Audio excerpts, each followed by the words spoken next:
अलंकापुरी पुण्यभूमी पवित्र तेथे नांदतो ज्ञानराजा सुपात्र तया आठविता महापुण्य राशी नमस्कार माझा श्री सद्गुरु ज्ञानेश्वरासी। नमो सद्गुरु तुकया ज्ञानदीपा नमो सद्गुरु सच्चिदानंद रूपा नमो सद्गुरु भक्त कल्याण मूर्ति नमो सद्गुरु भास्करा पूर्ण कीर्ति। गुरु ब्रह्मा गुरु विष्णु गुरुदेव महेश्वरा गुरु साक्षात् परब्रह्म तस्मै श्री गुरुवे नमः। यं यं वापि स्मरण भावं त्यजत्यन्ते कलेवरम् तम तमेवेन्ति कौन्तेय सदा तद्भाव भावितः। प्रस्तुत प्राप्त प्रसंगे आजच्या या प्रवचन रूपी सेवेकरिता घेतलेला श्लोक गीतेतील अध्याय क्रमांक 8 आणि 8व्या अध्यायातील श्लोक क्रमांक 6।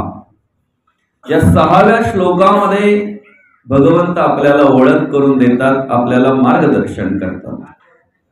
आणि त्या ठिकाणी मार्गदर्शन करत असताना भगवंत काय सांगतात, यम यम वापि स्मरण भावम तेजत्यन्ते कलेवरम तम तमेवेन्ति कौन्तेय सदा तद्भाव भावितः।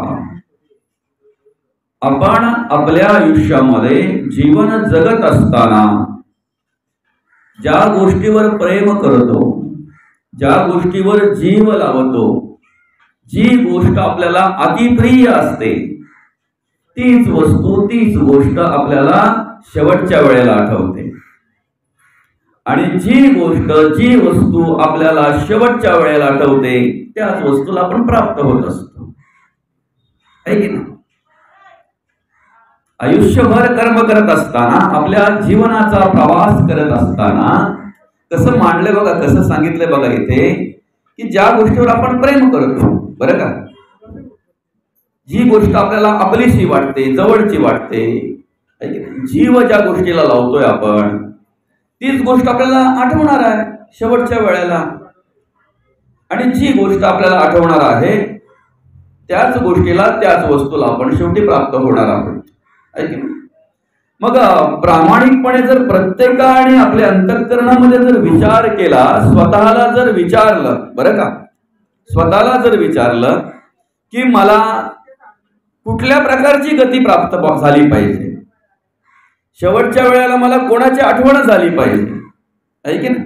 प्रत्येकाने आपल्या मनाला जर विचारलं तर मन काय सांगते बघा बरं, आहे की नाही बाबा? प्रत्येकाने जर आपण एकांतात राहून कधीतरी आपल्या मनाला आपण विचारलं की शेवटच्या वेळेला मला कोणाची आठवण झाली पाहिजे, मन काय सांगते बघा? प्रत्येकाच्या मनाचं काय उत्तर असेल? कोणाची आठवण झाली पाहिजे? परमेश्वराची, देवाची।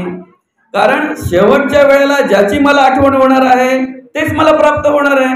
मग मी जो अट्टहास करतो, मी जी काही धावपळ करतो, मी जो काही परमार्थ करतो, जी भक्ती करतो, जे देवाचं नामस्मरण करतो, हे सगळं कशासाठी करतो? मला देव प्राप्त व्हावा म्हणून, बरोबर आहे की नाही? मला देवाची प्राप्ती व्हावी म्हणून मी हे सगळं काही करत असतो। मग जर शेवटच्या वेळेला मला देवाचीच आठवण व्हावी असं जर वाटत असेल तर मला सांगा ना, आपली शेवटची वेळ कधी आहे बरं? कधी आपली शेवटची वेळ तुम्हाला माहिती आहे? नाही ना, नाही म्हणजे मला तर माहितीच नाही, पण कदाचित तुम्हाला जर काही कळत असेल, समजत असेल, किंवा काही तुम्हाला त्या गोष्टीचं ज्ञान असेल तर मला सांगा तुमची शेवटची वेळ कधी आहे? नाही आपल्याला माहिती। बरं, एवढा तरी आपला विश्वास आहे ना का आमची शेवटची वेळ आहे?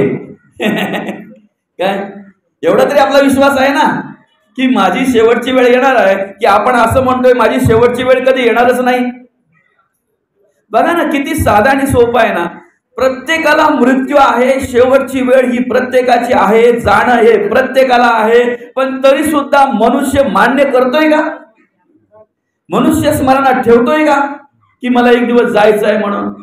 आणि जर त्याने स्मरणात ठेवलं की एक दिवस मला जायचं आहे, तर सांगा ना, तो एक दिवस जर त्याला माहिती नाही आहे तर जायचं आहे स्मरणात असेल तर तो कोणाशी भांडेल, तो कोणाचा द्वेष करेल, तो कोणाचा मत्सर करेल, तो कोणाचा तिरस्कार करेल? नाही करणार, नाही करणार. म्हणून मला मृत्यू आहे, मला जाणं आहे, हे ज्या दिवशी आमच्या स्मरणात राहील ना, त्या दिवशी आमचं आयुष्य सुंदर झाल्याशिवाय राहणार नाही, त्या दिवशी आमचं जीवन सुंदर झाल्याशिवाय राहणार नाही. आहे की नाही? जन्म झालेला आहे. शास्त्र काय म्हणते माहितीये का? यद दष्टम तद नष्टम. जे दिसतंय ते नाचतंय. बरं का? जे दिसतंय ते नाचतंय. जे दिसतंय त्याला नाश आहे, त्याला जाणं आहे. जन्म झालेला आहे आमचा, आणि ज्याचा जन्म झालेला आहे ना, त्याचा मृत्यू ठरलेला आहे. जन्म झालेला आहे, त्याचा मृत्यू ठरलेला आहे. यद दष्टम तद नष्टम. मौली म्हणतात, उपजे ते नासे आणि नासे ते पुनरपी दिसे, हे घटिका यंत्र तैसे परिभ्रमे. भरते रीते होते, रीते भरते, हे घटका यंत्र आहे की नाही? जाणं येणं चालू आहे. मग बघा ना, जन्म आमचा झालेला आहे, मृत्यू ठरलेला आहे.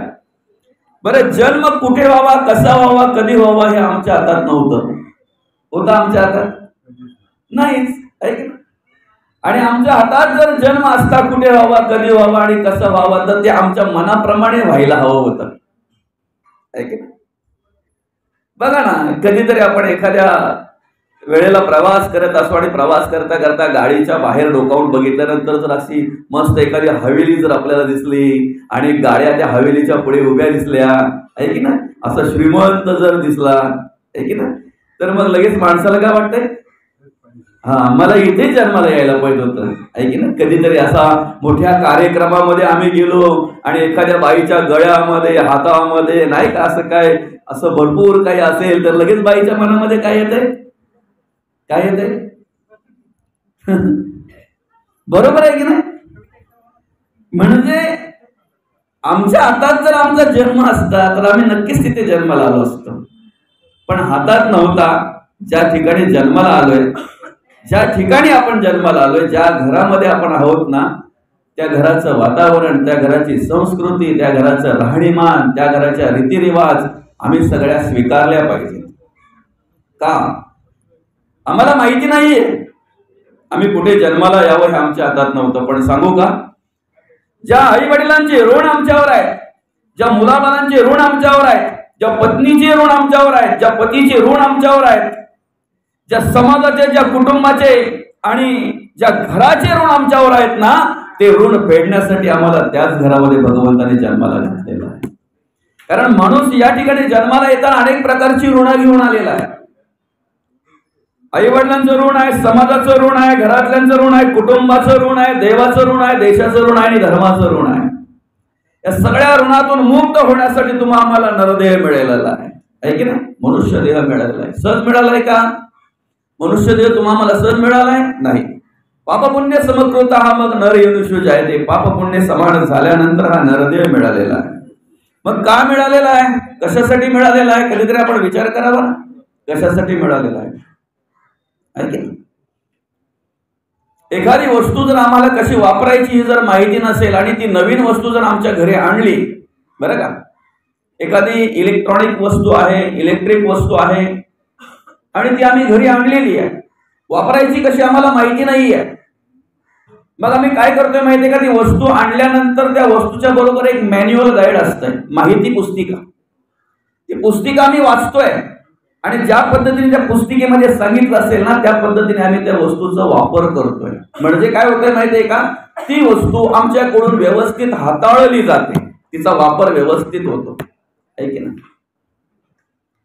शेजारणींनी वॉशिंग मशीन आणली म्हणून ही ज्या नवऱ्याच्या मागे लागली, आपल्याला पण आणायला पाहिजे. त्यांनी आणले, आपल्याला पाहिजे.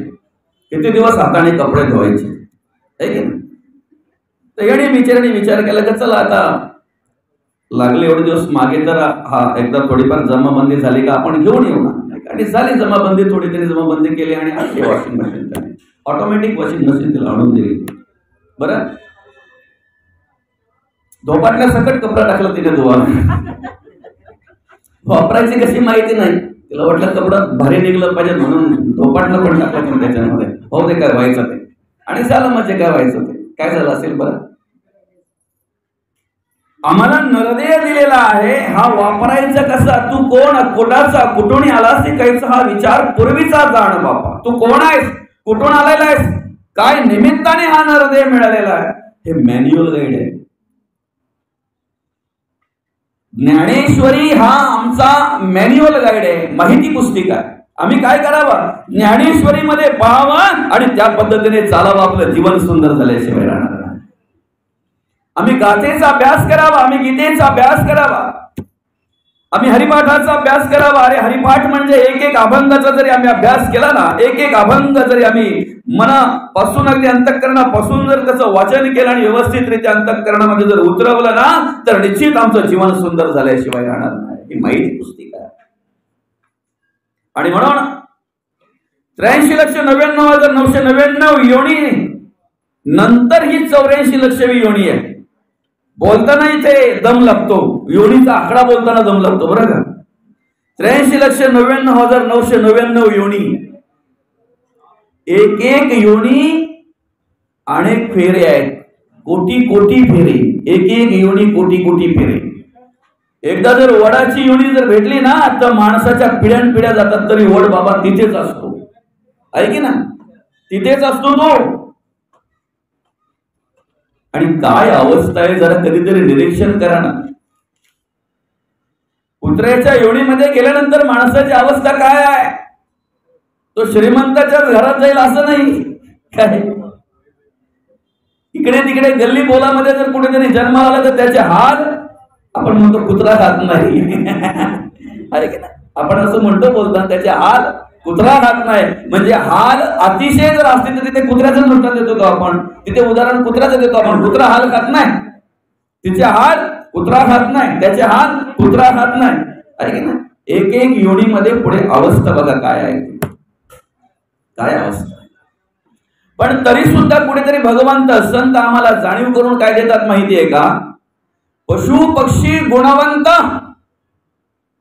म्हणजे माणसापेक्षा पशुपक्षी गुणवंत, असं कुठेतरी संतांनी म्हटलेलं आहे.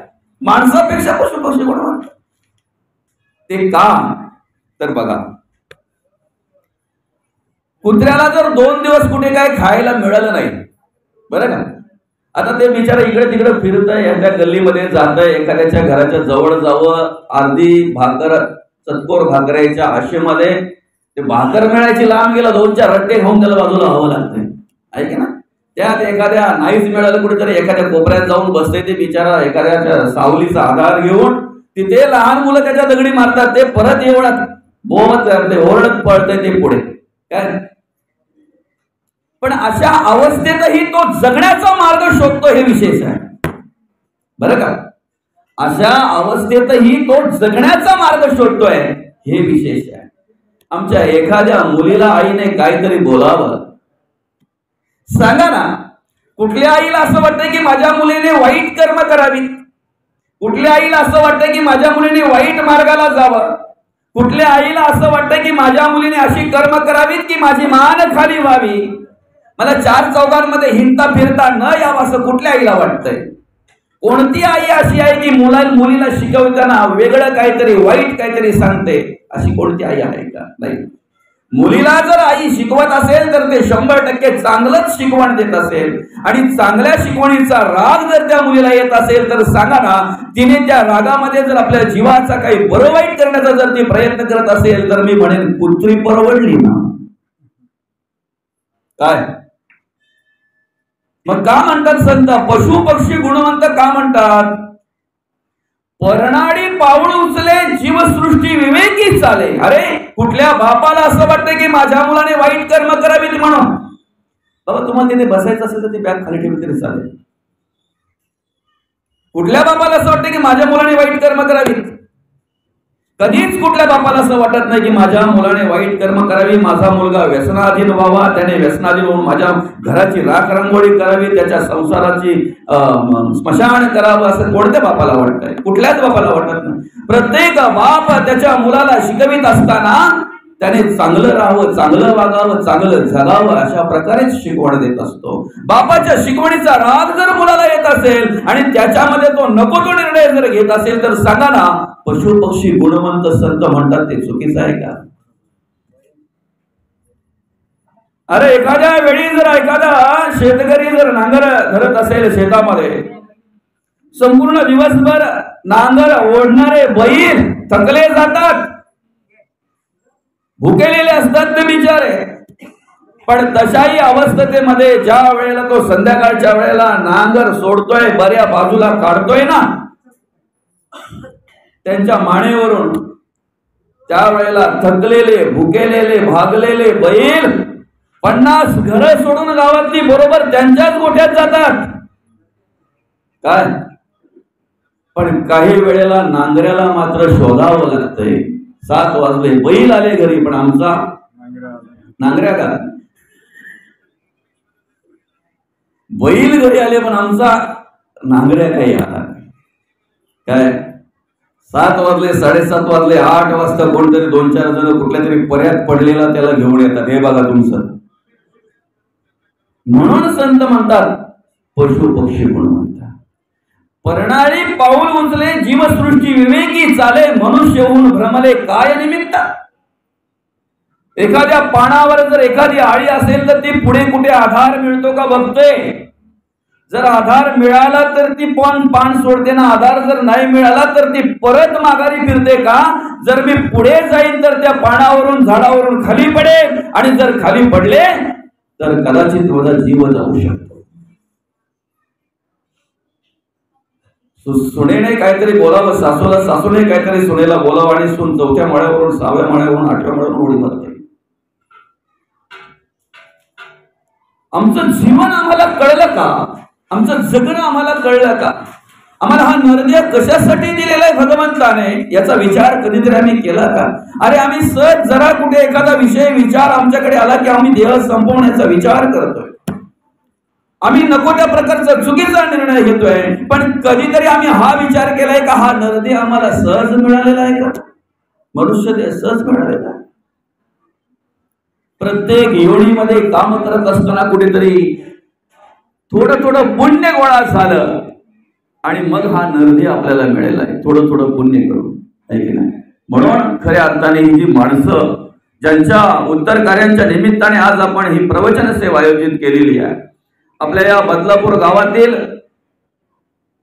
भोपी परिवाराच्या मातोश्री कैलासवासी मनोरमा मुरलीधर भोपी आईसाहेबांचं 21 डिसेंबर रोजी वृद्धापकाळाने निधन झालं. वृद्धापकाळाने मी यासाठी म्हणतोय की त्यांचं वय होतं 93 वर्ष.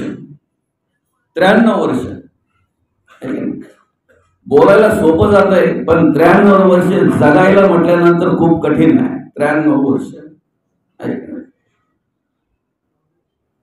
बाबा पहिले आम्ही ज्या वेळेला वृद्ध माणसांच्या पाया पडायला जायचो ना, असं लहान असताना, या मुलांसारखे असताना, त्यांच्या पायावर डोकं ठेवलं की ते वरून हात ठेवायचे आमच्या पाठीवर आणि काय बोलायचे माहितीये? म्हातारा हो. बरं का? काय बोलायचे? म्हातारा हो. आम्हाला लय राग यायचंय, काय असं बोलते म्हातारा हो. पण त्यांच्या बोलण्याचा उद्देश असा होता की अरे बाळा, दादा, तू म्हातारा होईपर्यंत जग, आयुष्यमान भव. ऐके ना, आयुष्यमान भव. आज गॅरंटी नाही आहे. आईसाहेबांनी 92 वर्ष कार्य केले. सांगा ना, ज्यांच्या उत्तर कार्यांच्या निमित्ताने आज आपण या ठिकाणी ही प्रवचन सेवा आयोजित केलेली आहे, या भोपी परिवाराच्या मातोश्री मनोरमा मुरलीधर भोपी आईसाहेब. 92 वर्ष या ठिकाणी आईसाहेबांनी कार्य केली. त्यांच्या आयुष्यात कधी दुःख झालं नसेल का? कुठल्या प्रकारची प्रसंग आले नसतील का? कुठल्या प्रकारची संकट त्यांच्यावर आले नसतील? अरे ह्या माणसांची सुरुवात जर आपण पाहायला गेलो ना, तर अतिशय हलाखीची परिस्थिती, अतिशय संघर्षाचे दिवस, अतिशय दुःख प्राप्त झालेले असे दिवस त्यांनी सहन केले. आलेल्या प्रसंगाला तोंड दिलं, आलेल्या संकटातून कसं बाजूला व्हायचं यासाठी प्रयत्न केले, आणि कितीही संकट आली, कितीही जरी त्रास झाला तरी जगण्यासाठी फक्त मार्ग शोधला त्या माणसांनी, आणि जगले जगले जगले, मरेपर्यंत जगले. जे मरेपर्यंत जगतात ना, खऱ्या अर्थाने ते श्रेष्ठ असतात. ते श्रेष्ठ असतात. कारण आमच्यासारखी मंडळी बाबा थोडाफार काही जर आमच्यावर दुःख झालं, थोडाफार जर काही संकट आला ना, तर लगेच विचार करतो, अरे काय जगून फायदा आहे, मेल्यासारखाच आहे ना दादा, तो नंतर मरशील रे, पण तुझ्याकडे विचार जरी आला तरी तू मेल्यासारखा आहे, जगून काय फायदा असा माणूस विचार करतोय. आता सांगा ना, आम्हाला जर आमच्या आयुष्यामध्ये कार्य करायचं असेल तर ह्या आईसाहेबांचा आदर्श आम्ही घ्यायला नको? आमच्या मनोरमा गोपी आई ज्या काही आहेत त्यांचा आदर घ्यायला नको? आम्ही कसं जगायला हवं, कसं वागायला हवं? बरं, यांनी नुसतं काय आपला स्वतःचा विचार नाही केला ना. जर स्वतःचाच विचार केला असता तर आज या ठिकाणी प्रवचन नसतं आपण आयोजित केलं. काय त्यांनी त्यांचा संसाराचा विचार केला. त्यांची जी काही मुलं आहेत, 2 मुलं ना, 2 मुलं आणि 2 मुली, आमचे अशोक दादा असतील, राजेंद्र दादा असतील, यांना चांगल्या प्रकारे सांभाळलं. 4ही मुलांना नुसते सांभाळले नाही तर त्यांच्यावर चांगल्या प्रकारचे संस्कार केले. सांभाळायचं काम सगळेच करतात रे, संस्कार महत्वाचे आहेत बाबा, बरोबर आहे की नाही? आज महत्वाची कमतरता जी ना, टंचाई, दुष्काळ ज्याला म्हणतात, संस्काराची दुष्काळ आहे. आणि संस्काराचा अभाव आज आम्हाला आमच्या समाजामध्ये पाहायला मिळतो. बहुजन समाजामध्ये आज आम्ही जर डोकावलं, बघितलं तर चांगली चांगली तरुण मुलं संध्याकाळच्या टायमाला धरून आणावे लागतात, अशी अवस्था आहे. चांगली चांगली तरुण मुलं त्यांच्या बापाच्या आधी एखाद्या व्यसनाधीन होऊन या जगाचा निरोप घेतात. त्या बापाला त्या दुःखासारखं दुसरं दुःखच नाही आयुष्यामध्ये. का? संस्कारांचा अभाव आहे. या आई साहेबांचा आदर्श आम्ही घ्यायला हवा. आम्हाला जगण्यासाठी, आमचं जीवनाचा मार्ग क्रमण करण्यासाठी निश्चित या आई साहेबांचा आदर्श आम्ही घ्यायला हवा. का? त्यांनी त्यांच्या मुलांवर चांगले संस्कार केले, म्हणून आज त्यांच्या उत्तरकार्यांच्या निमित्ताने या ठिकाणी आपण हे प्रवचन आयोजित केलेलं आहे. हे प्रवचन आम्ही श्रवण करतोय. मुलाबाळांचा सांभाळ केला, कबाड कष्ट केले, घाम गाळला, मेहनत केली, कधी कोणाला लुबाडलं नाही, कधी कोणाचं शोषण केलं नाही. आणि म्हणून नीतीने कार्य केलं, धर्म आचरण केलं, आणि धर्म आचरण केलं, नीतीने कार्य केलं, म्हणून त्यांनी या समाजामध्ये 93 वर्ष कार्य केले. 93 वर्ष. आणि जरी त्यांचा मृत्यू कदाचित एखाद्या आजाराने झाला असेल, जसं झाला असेल तसं, पण मी तर म्हणेन की वृद्धापकाळाने झाला. कारण त्यांच्या नशिबामध्ये नातवंड मांडीवर खेळायला तर मिळाले, पण नातवंडांचं लग्न सुद्धा त्यांच्या डोळ्यात त्यांनी बघितलं. असो, आपल्या आयुष्यामध्ये आपण किती जगलो यापेक्षा कसं वागलो याला विशेष महत्व असतं. आणि प्रत्येकाच्या देहाची माती होणार आहे, प्रत्येकाच्या देहाची. आज आम्ही प्रवचन श्रवण करतो म्हणून आपल्याला माहिती आहे, पण तुम्हाला सांगू का, जे कधी प्रवचन श्रवण करत नाही, जे कधी कीर्तन श्रवण करत नाही, बरं का, जे कधी कुठल्या सप्त्याला नाही, कधी मंदिरात नाही, कधीच नाही कुठे, अशी मंडळी जरी स्मशानात गेली ना एखाद्याच्या अंतिम संस्कारासाठी, तरी स्मशानात गेल्यानंतर त्यांना वैराग्य येते, त्याला स्मशान वैराग्य म्हणतात, बरं का. आणि मग तिथे गेल्यानंतर ते काय बोलतात, काय शेवटी देहाची मातीच नाही. अरे देहाची माती होणारे 100% सत्य है. क्या लेके आयो रे जग में, क्या लेके जाएगा, 2 दिन की जिंदगी है, 2 दिन का मेला. काय घेऊन आलोय आपण आणि काय घेऊन जाणार आपण? काय घेऊन आलोय आपण? येताना काहीही बरोबर आणलेला नाही. तो श्रीमंताचा असो नाही तर गरीबाचा असो, बाळ जन्माला येताना काहीही बरोबर येत नाही. आणि मरताना सुद्धा तो श्रीमंत असो वा गरीब असो, बरोबर काहीही जात नाही. कफन को जब नहीं होती. जो कपड असतो ना त्याला खिसा नसतो, मग तो श्रीमंताचा असो नाही तर गरीबाचा असो. बरोबर आहे.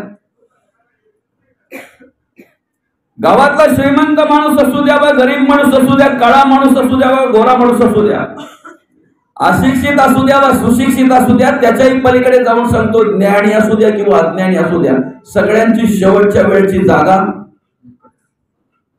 एकच आहे ना, का वेगळी आहे? एकच जागा आहे, एकच, सगळ्यांची एकच जागा आहे. अरे मग आयुष्य जगत असताना आम्ही अभिमान करतो तो कसला? सौंदर्याचा, आमच्या प्रॉपर्टीचा, आमच्या संपत्तीचा, आमच्या ज्ञानाचा कसला अभिमान करतोय आम्ही?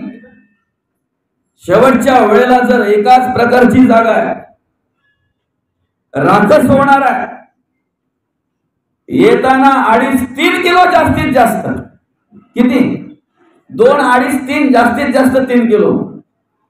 मेल्यानंतर हाडं गोळा करा किती किलो होतात बघा. मग 60-70 किलोचा ओझा जो काही इकडे तिकडे मिरवत असतो, फिरत असतो, त्याच्या तो तोहऱ्यामध्ये, त्याच्या तो अभिमानामध्ये, तो अभिमान करतोय तरी कसला? कसला अभिमान करतोय? बरं, ज्याचा अभिमान आपण करतोय हे आपल्याला किती दिवस सांभाळणार आहे? कुठपर्यंत सांभाळणार आहे?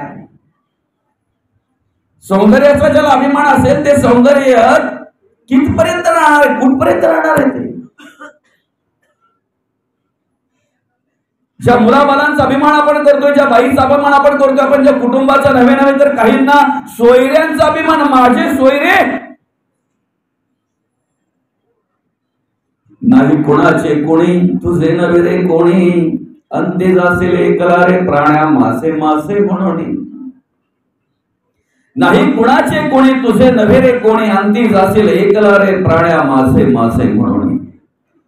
बंधू कुणाची, बहीण कुणाची, कोण कुणाचे, सगळे सोयरे मेल्या पाठी सर्वच राहील, तुटतील धागे दोरे प्राण्या मायेचा बाजार.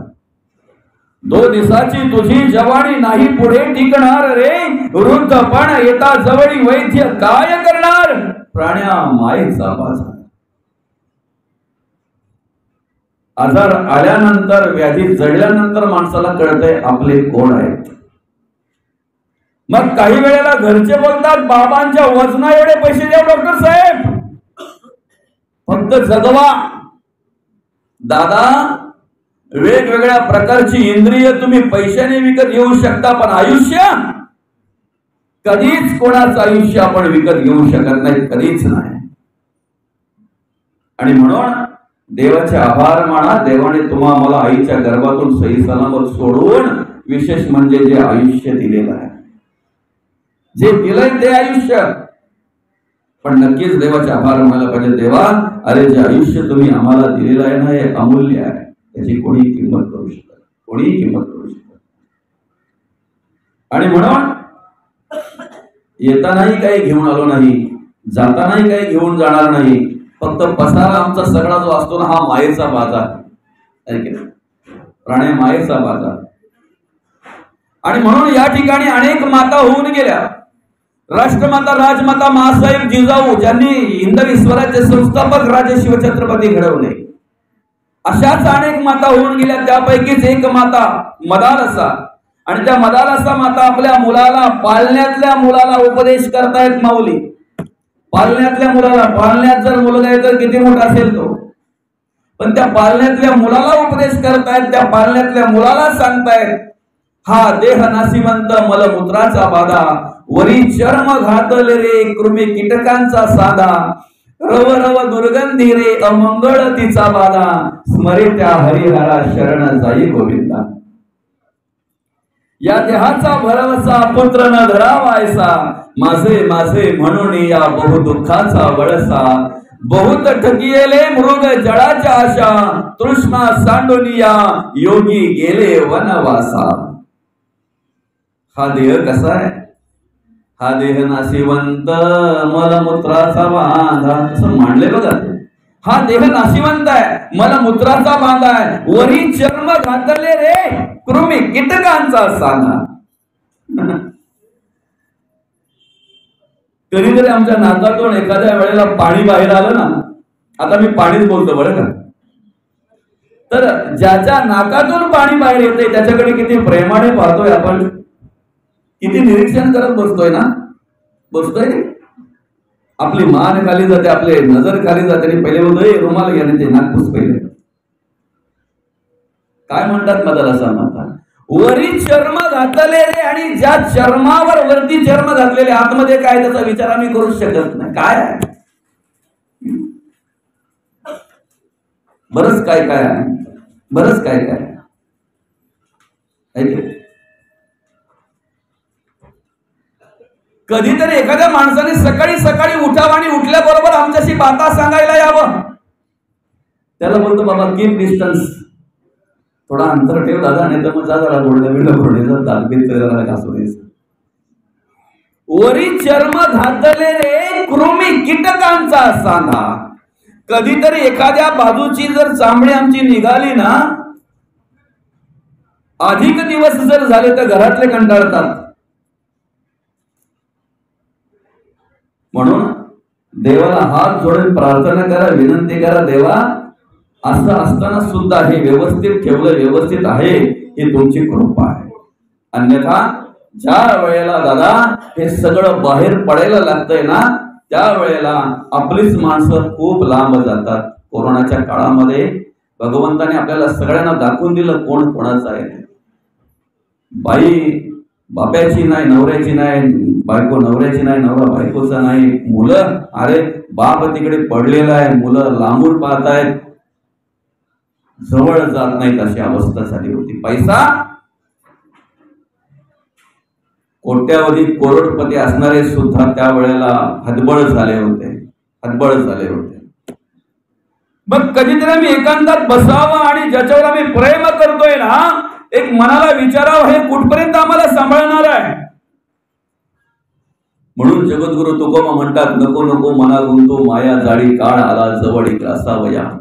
काळाची उडी पडेल बा जेव्हा सोडविना, तेव्हा माय बाप सोडविना, बंधू पाठीची बहिणा शेजेची कामीन दूर राहते, सोडविना राजा देशीचा चौधरी आणि कसोयरी भली भली. कोण सोडवणार आहे? जो सोडवणार आहे तो देव आपल्याला सांगतोय, अरे याचं त्याचं स्मरण करण्यापेक्षा माझं स्मरण करा, तुम्ही मला प्राप्त व्हाल. काय आम्ही संसार करू नये का? करावा ना. आम्ही प्रपंच करू नये का? करावा ना. आम्ही उद्योग धंदा व्यापार व्यवसाय नोकरी करावी नाही का? अरे करावी नक्कीच. घाम गाळून कष्ट करून मेहनत करून 4 पैसे कमवावेत आणि त्या पैशाचा आनंद आपण नाही घ्यावा तर मग कोणी घ्यावा? घ्यायचा आहे आपण. पण हे सगळं कार्य करत असताना एक फक्त प्रत्येक माणसाने स्मरणात ठेवायचं आहे, जर 12 तास मी माझ्या संसारासाठी काम करतोय तर हे काम करण्यासाठी सामर्थ्य देणाऱ्या भगवंताचं मी किती करतोय रे? कमीत कमी त्या भगवंताचं स्मरण तरी करतोय का? कमीत कमी त्या भगवंताचं नामस्मरण तरी करतोय, आठवतोय त्या देवाला? आज या कलियुगामध्ये आमच्याकडे वेगवेगळ्या प्रकारचं ऐश्वर्य आलं, संपत्ती आली, वेगवेगळ्या गुणांनी आम्ही संपन्न झालो. पण धर्म आचरण आणि धर्म संस्काराने जर आम्ही कमी पडलो असेल, कमी असेल, तर आमच्या आयुष्यामध्ये आम्ही किती जरी प्रगती केली ना तरी सगळ्याला किंमत शून्य आहे. का शून्य आहे तर बघा, तुमच्याकडे जोपर्यंत धन दौलत आहे तोपर्यंत सगळे तुमची असतात, तुमच्या जवळ असतात. जोपर्यंत सौंदर्य आहे तोपर्यंत बाईचं बाप्यावर प्रेम असतंय, नवऱ्याचं बायकोवर प्रेम असतं, बायकोचं नवऱ्यावर प्रेम असतंय. पैसा अडका आहे तोपर्यंत तुमचे सगळे आहेत, धन दौलत संपत्ती आहे तोपर्यंत सगळे तुमचे आहेत. ज्या दिवशी हे सगळं कमी होईल ना दादा, त्या दिवशी बरोबर सगळे बाजूला होतात. प्रेम कमी होत आहे, जीव कमी होतो, आपुलकी कमी होते, आपोआप बाजूला होतात. आणि मग माणसाला पश्चाताप व्हायला लागतो, अरे ज्यांच्यासाठी हाडाचं पाणी केलं, ज्यांच्यासाठी मी माझ्या स्वतःच्या मौज मजेचा विचार केला नाही, सणासुदी सगळ्यांनी अगदी मजा करावी, त्या सणाचा आनंद घ्यावा आणि मी त्या दिवशी सुद्धा कामावर जायचो का? 4 पैसे अधिक मिळाले पाहिजेत माझ्या मुलाबाळांना सांभाळण्यासाठी, माझ्या घराला माझ्या संसाराला चांगल्या प्रकारे रंगरंगोटी देण्यासाठी. ज्या वेळेला तीच खायला लावतात ना, ज्या वेळेला तीच याला उलट सुलट बोलायला लागतात ना, याचा द्वेष मत्सर तिरस्कार करायला लागतात ना, त्यावेळेला हाच माणूस मंदिराच्या पायरीवर जाऊन बसतोय आणि मग मंदिरातली माणसं बोलतात, कधी तुम्हाला बघितलं नाही, हरिपाठाला नाही, काकड्याला नाही, कीर्तनाला नाही, प्रवचनाला नाही. आता तुम्हाला 4-5 दिवस मी बोलतोय की तुम्ही मंदिराच्या पायरीवरून बसता, त्यावेळेला तो बोलतोय करणार काय? घर खायला लावतोय, घर खायला लावतोय. धावेल नाही घर खायला, नुसतं तेवढं जर करत बसला, माझं माझं आणि भ्रांतीचं ओझं घर खायला लावणार नाही. म्हणून स्वतःसाठी जगता जगता कधीतरी समाजासाठी जगता आलं पाहिजे. स्वतःसाठी जगता जगता कधीतरी देवासाठी, देशासाठी आणि धर्मासाठी जगता आलं पाहिजे. आणि ज्या दिवशी आम्हाला ते जगता येईल, जगण्याचं ज्ञान आम्हाला होईल ना, त्या दिवशी आमचं आयुष्य जीवन सुंदर झाल्याशिवाय राहणार नाही मात्र निश्चित आहे. आणि म्हणून या ठिकाणी भगवंत म्हणतात, आम्हाला जर अखंड मुलांचं स्मरण असेल तर शेवटच्या वेळेला जर तीच आठवत असते. आम्हाला जर अखंड आपल्या आमच्या घराचं, संपत्तीचं, प्रॉपर्टीचं त्याचं जर स्मरण असेल तर आम्हाला शेवटच्या वेळेला जर तेच आठवत असेल तर का म्हणून आम्ही त्यांचं स्मरण करावं? का म्हणून आम्हाला त्या मायेमध्ये चिटकवून का म्हणून राहावं? आम्हाला जर देवाचं स्मरण व्हायला हवं ना, तर त्यासाठी आम्ही तो प्रयत्न केला पाहिजे. त्यासाठी तो आत्ताच आम्ही केला पाहिजे. ते प्रयत्न आम्ही करायला हवे. 83,99,999 वेळेतून सुटण्याचा मार्ग जर असेल तर हा नरदेह आहे, मनुष्य देह आहे. पण नेमकं माऊली होतंय काय माहितीये का? नरदेह मिळाला ना तर मग माणसाला नको ते उपद्व्याप सुचतात. हो, 31ला तर काय बोलणारे पण आहेत, मजा करून घे. वरती गेल्यावर देव विचारेल, अमुक केला नाही, लाट मारून परत पाठवेल. अरे भिकाऱ्या, देव काय एवढा मूर्ख आहे का? दरिद्री विचाराच्या माणसा, तुला पाठवलंय कशासाठी देवाने इकडे? घर उद्ध्वस्त करायला, संसार उद्ध्वस्त करायला, मुलं बाळ रस्त्यावर आणायला, याच्यासाठी पाठवलंय तुला? जीवनाचं वर्म जर कळलं नाही ना, आयुष्याचं वर्म जर कळलं नाही ना, तर आम्ही माणसाच्या जातीत जन्माला येऊन सुद्धा प्राण्यापेक्षा पण हीन आहोत हे मात्र निश्चित आहे. प्राण्यापेक्षा पण हीन आम्ही. चारही बाजूला भिंत असलेल्या एका मैदानामध्ये, एका ग्राउंड मध्ये एक आंधळा बिचारा, दृष्टी नसलेला माणूस गेला. बाहेर पडण्यासाठी एकच गेट होता. आतमध्ये गेला तो इकडे तिकडे भरंगळायला लागला, पण त्याला मात्र काही बाहेरचा गेट सापडत नाही. त्याला आतमध्ये एक सत्पुरुष भेटला. बाबा रे काय करतोय, कुठे चाललेला आहे? म्हणे मला बाहेर पडायचंय. त्याच्या पायाला हात लावला त्या सत्पुरुषाने. त्या आंधळ्या माणसाच्या दृष्टीहीन असलेल्या माणसाच्या पायाला हात लावला. का? बाहेर पडण्याची इच्छा तुला झाली ना, ही सद्बुद्धी तुला सुचली ना, तू श्रेष्ठ आहेस. काय माणसं अनेक आहेत, पण ह्या राडगड्यातून बाहेर पडण्याची सद्बुद्धी ज्या दिवशी आम्हाला सुचेल ना, त्या दिवशी देवाला सुद्धा आमचा अभिमान वाटेल, देवाला सुद्धा आनंद झाल्याशिवाय राहणार नाही. पण ती बुद्धी, ती सद्बुद्धी सुचली पाहिजे. आणि त्याला सांगितलं, दादा ही भिंत आहे, ही भिंत चाचपडत चाचपडत जा. जिथे भिंत संपेल ना, समज गेट आला, बाहेर पडशील तो. आणि निघाला, भिंत चाचपडत चाचपडत निघाला. बराच वेळ झाला भिंत चाचपडतोय तो. तेवढ्यात त्याच्या पाठीला खाज आली. आणि मग त्याने विचार केला, एवढी भिंत चाचपडली तेव्हा नाही संपली, खाजवेपर्यंत काय संपणार आहे? बरं का? पुढे चालतोय, पाठ खाजवतोय, तेवढ्यात गेट येऊन गेला. पुन्हा चाचपडायला लागला, भिंत चालू झाली, परत आला. परत आल्यानंतर डोक्याला खाज आली. आणि मग विचार केला, एवढा आता फिरलोय, एवढी भिंत चाचपडलोय, आतापर्यंत संपली नाही, डोका खाजवेपर्यंत काय संपणार आहे? आणि गेट येऊन गेला. हीच अवस्था माणसाची आहे. नरदेह, हा कोटी कोटी फेरे, एका एका जन्मी कोटी कोटी फेरे. अर्थातच पुनरपि जननम पुनरपि मरणम पुनरपि जननी जठरी शयनम. आणि माऊली ह्या ज्ञानेश्वरी मध्ये आपल्याला ओळख करून देतात, उपजेते नासे नासे ते पुनरपि दिसे हे घटिका यंत्र तैसे परिभ्रमे का. कसं आहे माहितीये का? नरदेह मिळाला की याला वासनेची खाज येते, याला विकाराची खाज येते, याला नको त्या गोष्टी, नको ती व्यसन करायची खाज येते. काम, क्रोध, लोभ, मद, मत्सर, दंभ, संशय, चिंता, असूया, अद्वय भावना, कल्पना, इष्णा, वासना, आशा, ममता, तृष्णा किती आहेत त्या? किती आहेत? आणि एक एक विषय जर माणसाकडे आला ना माऊली, जीवन बर्बाद करून टाकतोय, आयुष्य बर्बाद करून टाकतोय. एक एक विषय. पापाचं फळ ते दुःख आहे, आम्हाला माहिती आहे, पण तरी सुद्धा आमच्याकडून पाप कर्म घडतात. कोणाला कोणाच्या आयुष्यात असं वाटतं की मी दुःखी व्हावं?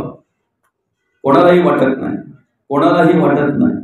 अरे ज्या मुलाला काही घडत नाही, अशा लहान मुलाला ज्या वेळेला ती आजी मंदिरामध्ये घेऊन जाते ना बाबा, मंदिरात गेल्यानंतर त्या पायावर, देवाच्या पायावर डोकं ठेवायला लावते, त्याला ए बाबा पाया पड आणि मग काय कर, देवाकडे माग. काय माग? सुख दे देवा.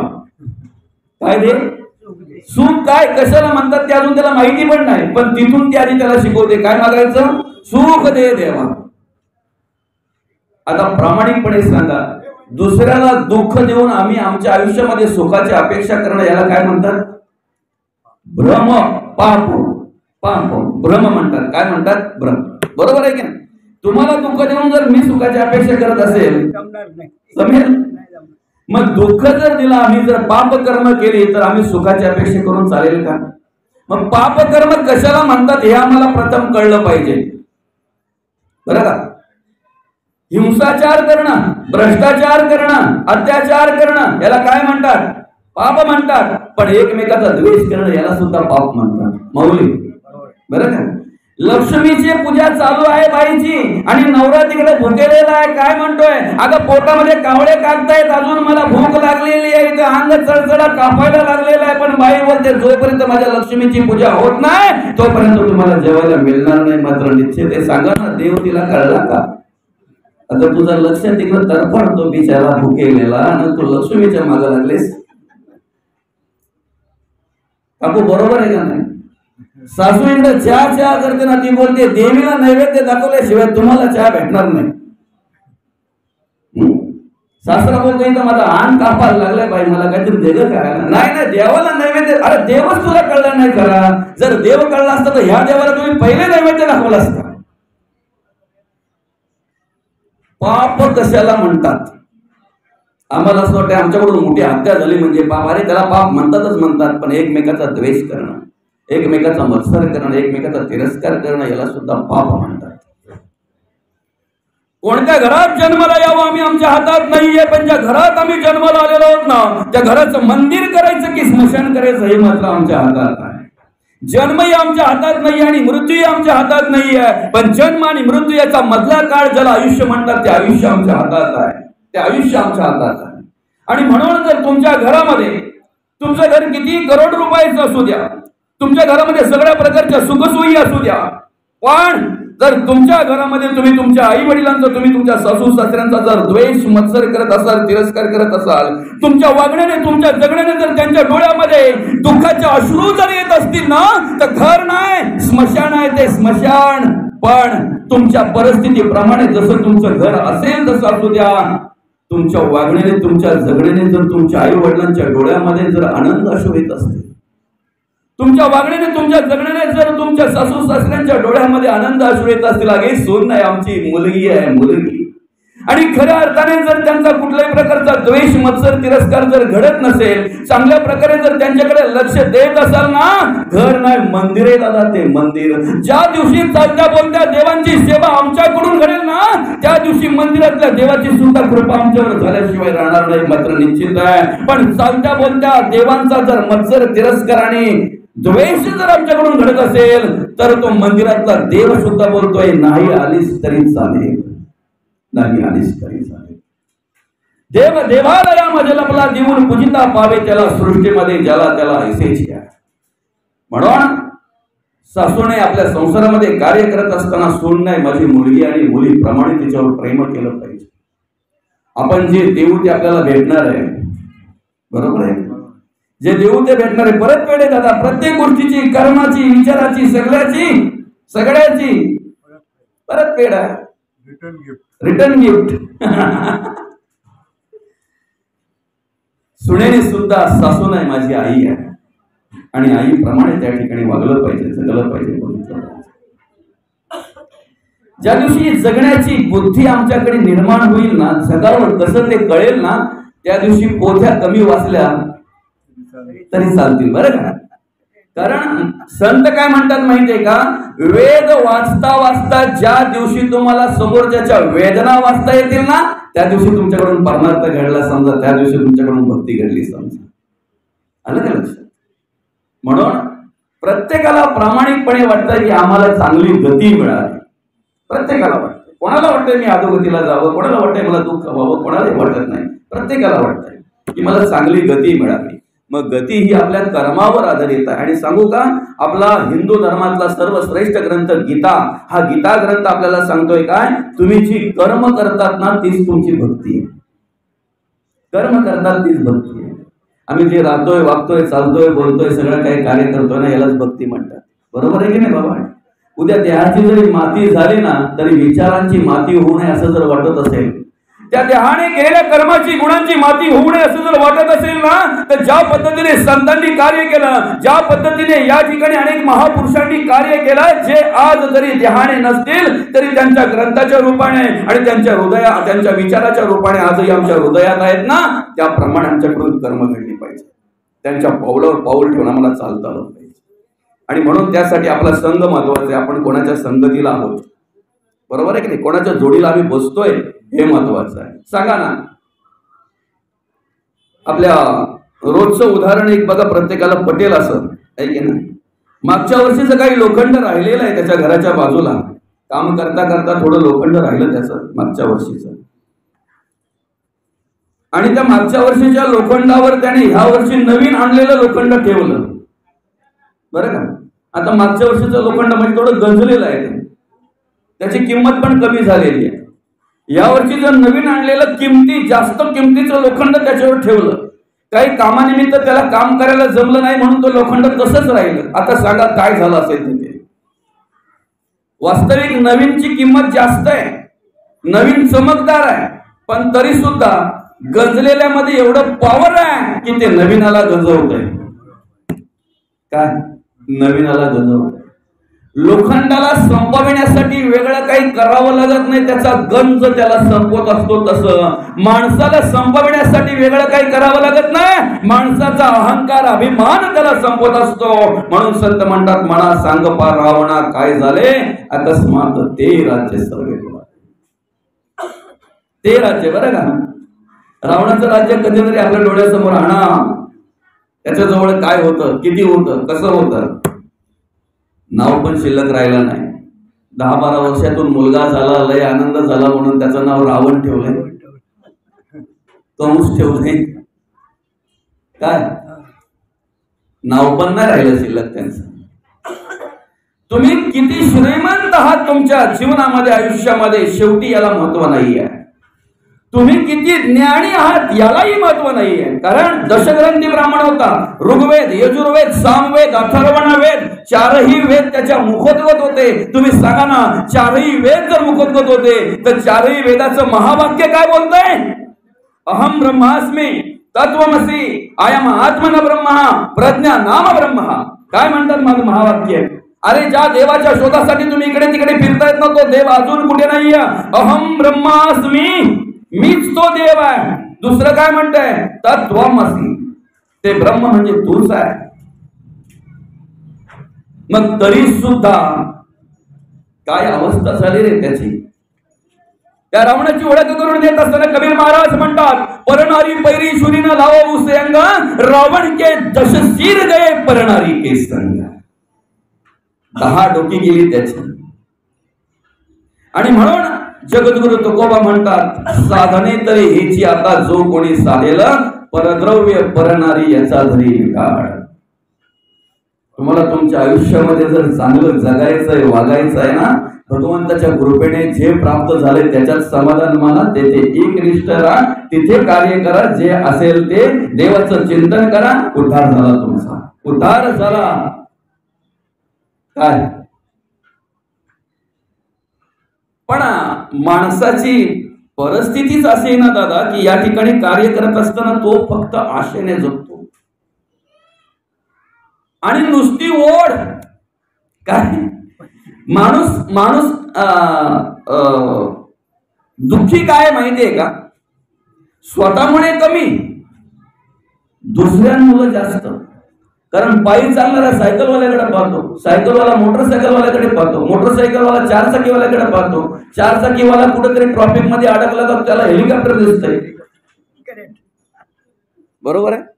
आपण ज्या टाइमला कुठेतरी एखाद्या मोठ्या कार्यक्रमाला जातो, त्यावेळेला माय माऊली, ताई, आई तुमच्या पायाला हात लावून सांगतो, तुमच्याकडून मला एक प्रश्नाचं उत्तर पाहिजे. तुम्ही कोणाकडे बघता, कोणत्या बाईकडे बघता? प्रामाणिकपणे सांगा. कोणत्या बाईचं तुम्ही एक टक लावून निरीक्षण करता? मला प्रामाणिकपणे सांगा. जिच्या गळ्यामध्ये मोठा पट्टा आहे, खरं आहे की नाही? बघा, तुम्ही नाही उत्तर दिलं पण बाबाही उत्तर दिला. मी काही खोटं बोलत असेल सांगा, तुम्ही खोटं बोलताय म्हणून. खरं आहे की खोटं आहे? खरं आहे, बरोबर. आम्हाला दुःख का प्राप्त होते माहितीये का? माझ्या अंगावर 10,000ची साडी आहे, ती मला कधीच आवडत नाही. समोरची 800, बापरे किती भारी साडी आहे. दुःखाला कारण आमच्या हे आहे बाबा. आम्हाला आमच्या दुःखाला कारण हे आहे. दवाखान्यात एक जण गेला डॉक्टरांकडे. डॉक्टरांना सांगायला लागला, डॉक्टर साहेब पोटामध्ये खूप दुखतंय, डोक्यामध्ये पण अशी चक्कर करते, नुसती घेर करते, काय करावं काही कळत. डॉक्टरांनी इलाज केला, त्याला औषधं दिली, गोळ्या दिल्या, घरी आला, काही फरक पडत नाही. परत गेला, डॉक्टर साहेब खरंच ना खूप अजून खूप त्रास होतो. एक्सरे केला, सिटी स्कॅन केला, MRI केला, सगळं काही केलं पण त्याचा काही आजार दिसत नाही. शेवटी डॉक्टर साहेबांनी शेवटी विचारलं, तुम्हाला हा आजार नेमका झालाय कधी? त्यावेळेला तो बोलला, शेजाऱ्यांची 4 चाकी गाडी ज्या दिवशी आले ना. आता सांगा, ह्यो आजार, हा आजार कुठल्या मशीन मध्ये दिसत नाही. म्हणून कसं आहे माहितीये का? विज्ञान खूप प्रगत आहे. विज्ञान खूप प्रगत आहे. शास्त्रज्ञांनी खूप प्रगती केलेली आहे. म्हणजे माणसाला एकदा जर तुम्ही मशीन मध्ये टाकला ना, तर सगळ्या गाठी बिठी काही असतील त्या दिसतील, बरोबर आहे.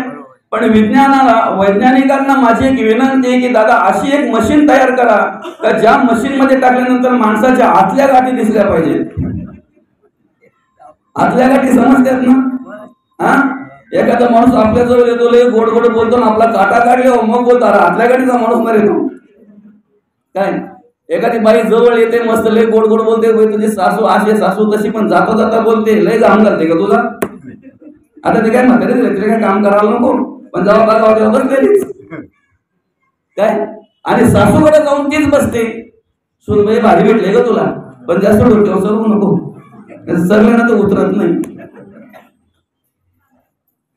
चहा पेली तिथं, नाश्ता केला ना, लावून पण तिथंच दिली. संध्याकाळचे भांडण सोडले, पहिले स्वरवाला ही काय तुम्ही एवढ्या भारी आता बरे ना, कुशाल भांडता तुम्ही, आता लावली नाही.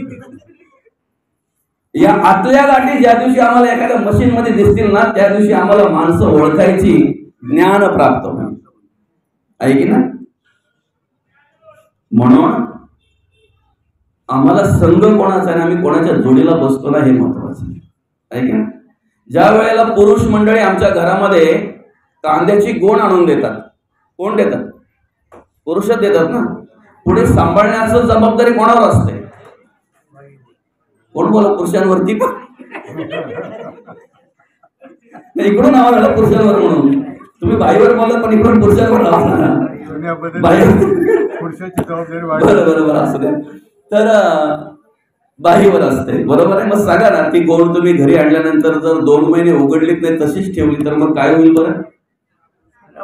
खराब होते, सडवून जातील ना. बरं, मग ती घरी आणल्यानंतर तुम्ही सगळी गोण अशी मोकळी करता, आहे की नाही. आता आणलेले सगळे कांदे वजन करून आणलेले तर सगळ्यांचे पैसे दिलेले असतात, बरोबर आहे. मग त्यातले तुम्ही रागाने, द्वेषाने, मत्सराने कुठले कांदे फेकून देता? खराब बोलण्यापेक्षा नाचलेल भारी वाटेल ना, नाचले, बरोबर आहे. खराब बोलण्यापेक्षा नाचलेला शब्द कसा वाटतो? नासके. ज्या दिवशी तुम्ही तुमच्या आयुष्यातले नासके कांदे फेकून द्याल ना, त्या दिवशी तुमचं जीवन सुंदर झाल्याशिवाय राहणार नाही. पण बाबा आम्हाला नासके कांदे का आवडतात माहितीये का? आमच्या वाईट गुणांची स्तुती करतात म्हणून नासके कांदे आम्हाला आवडतात. अरे, तुमच्या वाईट गुणांचं समर्थन करणारे 100 मित्र जवळ करण्यापेक्षा 2च मित्र जवळ करा, पण तुमच्याकडे चांगले विचार निर्माण करणारे मित्र जवळ करा. तुमचं आयुष्य सुंदर झाल्याशिवाय राहणार नाही. खाण्याचं कळतंय आम्हाला, जगण्याचं कळावं नाही.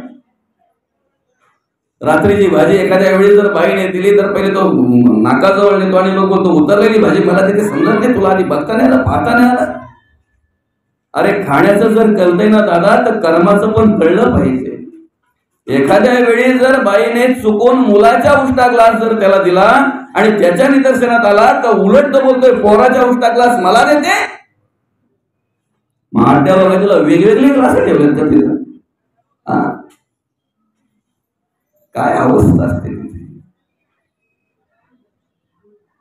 जे करतोय ते वाईट आहे, जे खातोय ते वाईट आहे. जी कर्म करतोय ती चुकीची आहे, ती माणसाला कळून सुद्धा मनुष्य का आकर्षित होतोय? एखाद्याचा संसार उद्ध्वस्त झालेला आहे, मुलं बाळ रस्त्यावर आलेली आहेत, बाई बिचारी देवाला नवस करते,